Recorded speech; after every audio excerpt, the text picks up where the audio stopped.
ndakwirawo taxi zvakanaka. Ndakwira taxi ndobva ndagara padhuze naumwe mai vakanga vachinzwisa urombo zvongudidi asi vanga vakanaka zvavo pachiso. Ndobva ndataura navo. Mukutaura kwandakaita namai ava ndobva nditi inini unongovhunzawo life munhu ati ndakaroorwa. Saka murume wangu aita zvechihure achididi munhu achitsanangura zvangowanda wanda zvaunotoona kuti izvi zvinhu hazviiti kuti ungabata mukadzi nenzira dzakadaro, like sometimes kuti haumupi mari, haumuchengeti, haumutengeri kana chinhu chiro chimukadzi akatsanangura zvakawandisa ati even nyangwe grocery handisati ndambotenga grocery mumba. Ndakanga ndichimbotengerwa grocery nemukadzi ane murume. Handitombozivi changwe kuti murume wangu anotambira mari. So murume ari kuupe mai vakati takaparadzana izvozvo ndakangozvigarira ndega ndiri kutotsvaga basa handisi kusenza chichinwa. Saka mukutaura kwatakaita kuya ndakazosvika pakuti mama ndikumbirawo chimanga ari mai vechidikiwo iniwo semurume waarisina mukadzi. Ndakasvikawo pakungonzwa kuti maybe ndikadana namai ava ndogona kuvabatawo zvakanaka nekuti vanzwira urombo. Handipiwo manhamba enyu mama. Vakandipawo manhamba avo.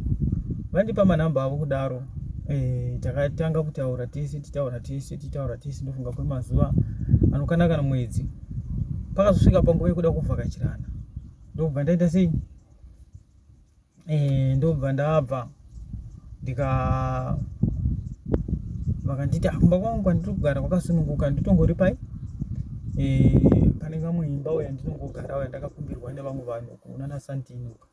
Saka mongosvika ikoko modii. Zvakandishamisa ndezvekuti ndakusvika pamba paya pamba pakanakisa.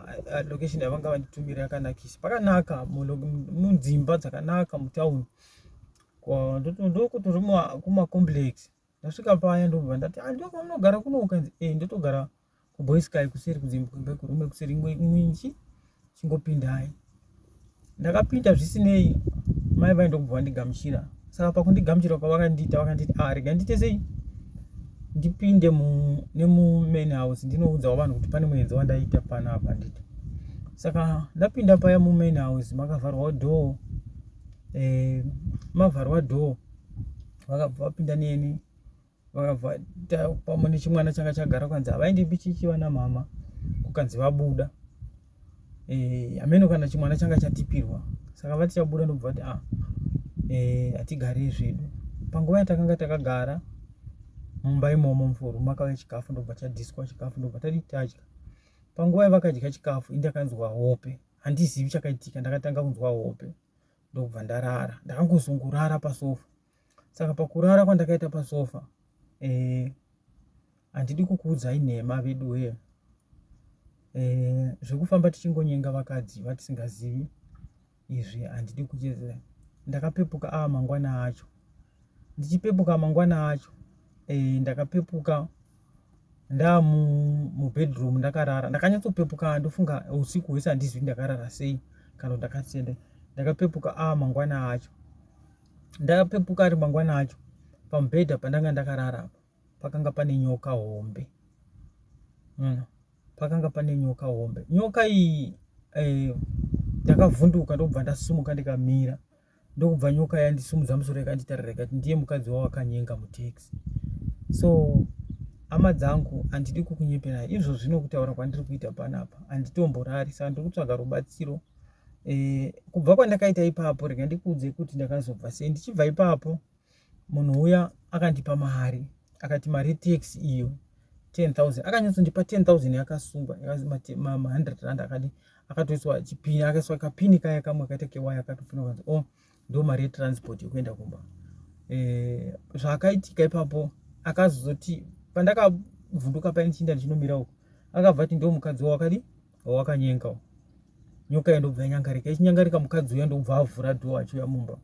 Avhura door mukadzi akatanga kuchinja mashoko anga akutaura ekunzwisa urombo yekudidi. Akabva nditi zvinoitika panapa kana ukafamba uchitaura zvawaona pano unofa, but ukarega kuzvitaura uchaita rich.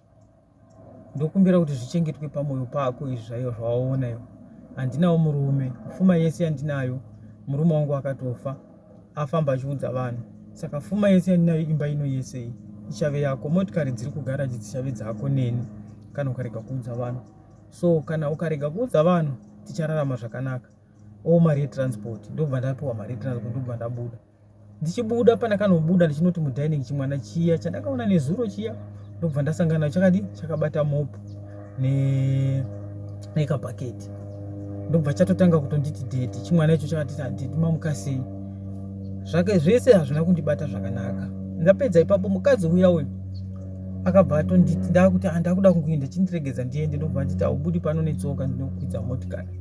Ndakazokwidzwa mota, ndakwidzwa mota, asi apa ndanga ndapuwa mari yetransport. Ndakwidzwa mota nzvimbo yaakanondiburutsira pataxi rank ine mataxi anoenda kuTembisa kwandinogara. Ndasvika pataxi rank iyoyo akabva anditi mataxi anoenda kwaunogara ayo. Handizi kuti akaziva sei, handizi kuti akaita sei, angonditi mataxi anoenda paanogara ayo. Ndakaburuka ndikakwira taxi ndikaenda kumba. Ndaenda kumba handina kurara. Shoko raingondiudza kuti simbisa hana yako. Usiku hwese ndakarara usiku, pachinguva shoko raingoti simbisa hana yako. Ende shoko iri rakanga richitaura nevoice iri pasi kunge riri kuzevezera. Simbisa hana yako, simbisa hana yako. Ndichitraya kuti ndirare, moyo wangu uchirwadza, ndichitambudzika, simbisa hana yako. Kana ukatadza kusimbisa hana yako uchafa. So hama dzangu, pane zvaakuitika pamuviri wangu.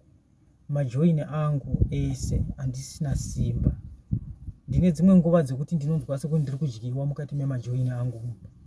Ndine dzimwe nguva dzekunge ndiri kunzwa kunge pane zvinhu zviri kungoitika. Makambonzwa voice ndingati sound yemvura, kana makambonzwa mvura painenge ichiita, kana pabridge ichiti iye inenge sound yemvura munzeve dzangu. Ndinombonzwa sound imwe inenge yengoma kana ndakarara munzeve dzangu. Ndinombonzwa sound yemvura. Majoini angu haana simba, asi shoko riri kuramba richingodzoka rimwe chete richiti simbisa hana yako. Kana ukatadza kusimbisa hana yako unofa.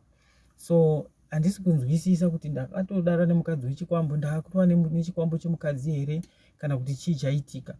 Apa zvakadaro seizvozvo ndinovigirwa hembe. Nguva imwe neimwe ndinopiwa hembe dzekupfeka, unonzipfeka hembe idzi. Zuva rimwe nerimwe kana ndichimuka makuseni ndopiwana mumba mune hembe nyowani kuchinzipfeka hembe idzi. Ndotoudzwa kuti ukarega kupfeka hembe idzi unofa nhasi. Saka hama dzangu, ndofa here ndichisiya vana vangu? Ndiri baba nevana. Ndofa here ndichisiya vana vangu? Ndikumbirawo rubatsiro kuti ndife ndisiye vana vangu, moyo wangu uri kurwadza. Ndotsvagawo rubatsiro kana kune vanokwanisa kundibatsira. Nyaya inondirwadza. Hazvisi nyore kuona murume akaita seni achibudisa misodzi.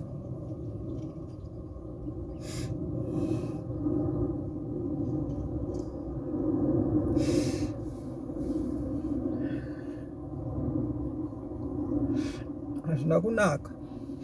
Ende zvinorwadza kuona murume akaita seni achibudisa misodzi. Ndokumbirawo rubatsiro. Izvozvi hembe yandakapfeka, ndamuka makuseni ndikapiwa hembe, ndikanzipfeka hembe. Kana ukairega unofa. Ndokumbirawo rubatsiro.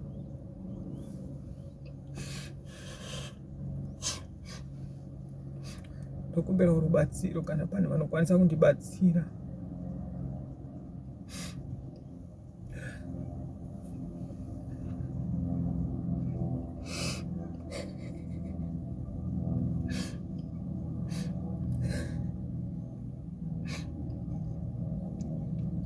Ndapererwa, handisichazivi kuti ndoita sei. Ndokumbirawo rubatsiro kana pane vanoziva vanokwanisa kubatsira. Handicharari. Ndakuita 6 months ndisina kumborara hope. 6 months ndisina kumborara hope. Apa kubasa ndinenge ndichidiwa. 6 months. Kana ndikaswera ndichifunga nezvazvo, kana ndikada kuudza munhu masikati, manheru ndinosvika ndichinzwa wakuda kutifumura.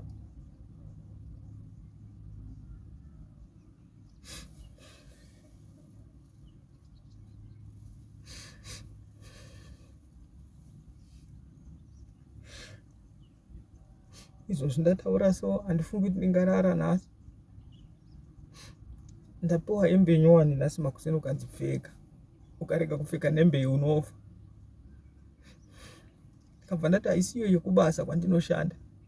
Kukanzi havakubvunzi. indani hembe iyoyo. Hama dzangu ndibatsireiwo. Kana kune vanoda kundibatsirawo,